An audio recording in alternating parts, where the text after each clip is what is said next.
Hi and welcome to my course Learn to Paint with Painter Essentials 5. If you haven't got your Painter Essentials 5 yet, I recommend getting your 30-day free trial over at Corals. I'll put the link in the description. To paint digitally, you will need a graphic tablet.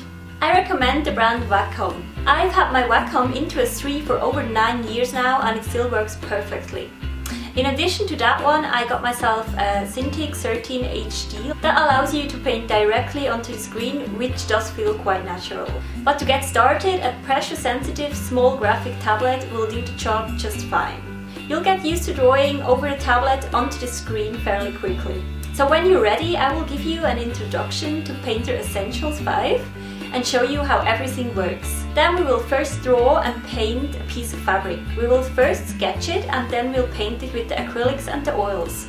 After that, we will paint a black and white portrait with the oily pastels. You can use your own images or you'll find the reference images I used in the download section. So without further ado, let's get started.